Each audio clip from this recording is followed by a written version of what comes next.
ამ მომავალ შებაც ჩვენ ვასრულობთ კამპანიის ერთ კვირას. რას ეტყვით დღეს საღამოს ისრაელის საზოგადოებას? კიდევ რამდენ ხანს მოუწევთ მათ თავშესაფრებში იჯდომა? ის რაც ხდება არის მიღებული გადაწყვეტილებების შედეგი, რომლებსაც პრემიერ-მინისტრმა ჯერ კიდევ გასული წლის ბოლოს ჩაუყარა საფუძველი. ირანის ბირთვული პროგრამის აღკვეთის საკითხი და სარაკეტო შესაძლებლობები ძალიან რთული იყო. დასკვნა იყო ის, რომ სანამ ხამენეი იდგება ირანის სათავეში, ის შეეცდება დაუბრუნდეს ისრაელის განადგურების იმავე გზას.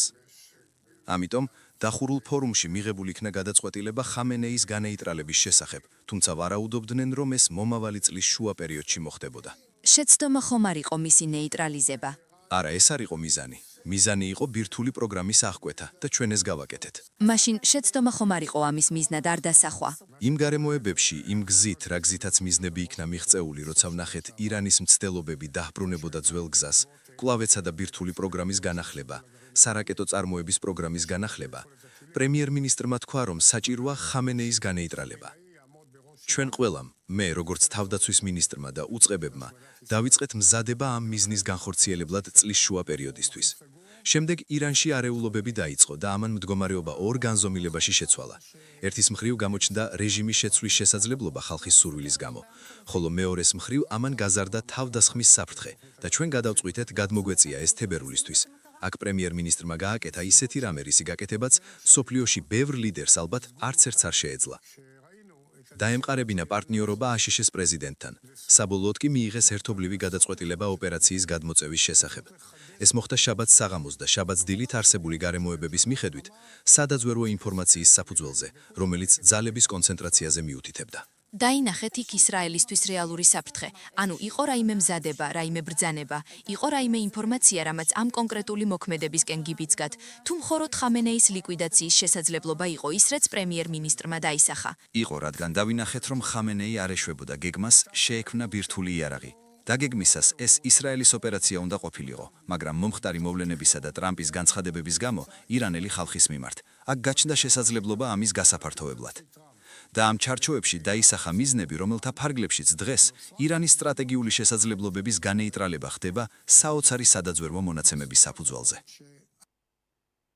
ხო, ანუ ისრაელი განიხილავდა საფრთხედ იმას, რომ ირანი შეძლებს 2025 წლის ომის შემდეგ შეძლებდა კვლავ ბირთვული იარაღის წარმოებას დაბრუნებოდა და ამ მიმართულებით მიდიოდა. ანუ ის ლაპარაკი, რომ იმ ომის ეფექტი იყო სრულიად განეიტრალება ირანის ბირთვული პროგრამის. არ გამართლა, ჩვენ რო ვიძახდით, რომ სავარაუდოდ ვერ გაანეიტრალეს. ეგ გამართლა, ეგ ვერსია. მე დღემდე კითხვები მაქვს იმაზე, ეხაც განეიტრალებული არის თუ არა ირანის ბირთვული პროგრამა. ჯერ ეგეც ეხაც კი არ არის გარკვეული ამ ერთკვირიანი ინტენსიური დაბომბვების შემდეგ და მაშინ ჩემი აზრით ცალსახა იყო, რომ ეგ ვერ მოხერხდა. თუმცა ბევრი გვედავებოდა.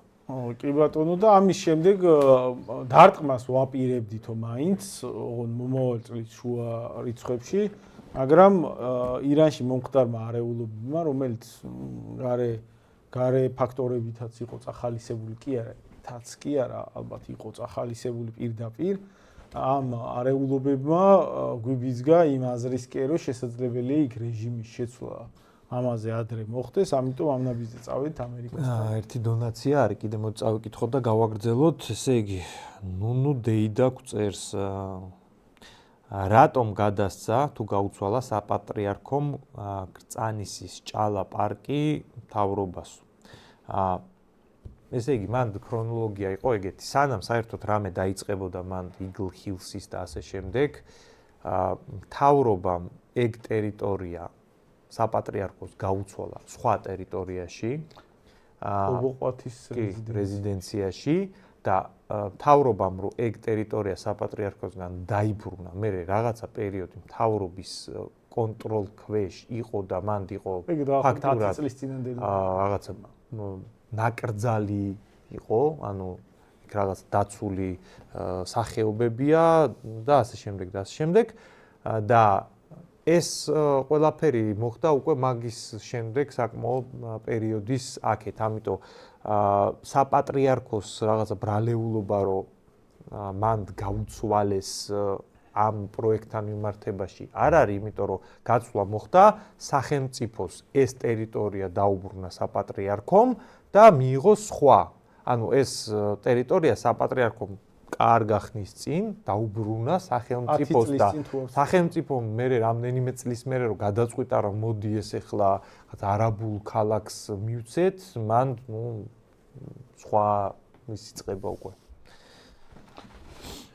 ხო, ამასთან დაკავშირებით, ანუ ამოცანა იყო მოტივი, რატო უნდა დაერტყათ ირანზე, იყო ის, რომ ისრაელს საფრთხეს უქმნის ირანის ბირთვული პროგრამა. და როგორც ვთქვათ, ისრაელის თავდაცვის მინისტრმა თქვა, ისინი მათ მოახერხეს ამერიკის დარწმუნება იმაში, რომ ამერიკაც ჩართულიყო ამ ომში და ამოცანა იყო შეეცვალათ ირანში მართლობა. უბრალოდ ეხლა რაც ჩანს, ჯერჯერობით მაგ მიმართულებით რამდენად ეფექტურად მიდის, კითხვები არის, იმიტომ რომ ჯერჯერობით ირანში თლად ეს სისტემის შერყევის და ჩამოშლის ნიშნები თლად ჯერ არ არის. მანდ ისიც უნდა ითქვას, რომ მართლობის შეცვლაში იგულისხმება ისეთი მართლობის მოსვლა, რომელიც ყველაფერს ხელს მოაწერს, რაც ამერიკას. როგორც ვენესუელაში. როგორც ვენესუელაში, ხო, ანუ უბრალოდ სხვა ადამიანები მოვიდნენ და არაფერში არ ეთანხმებიან ამერიკას, ეგ არ ნიშნავს მართლობის შეცვლის ის ფორმა არ არის, რომელიც უნდათ, იმიტომ რომ ამას იმიტომ ვაკონკრეტებ, რომ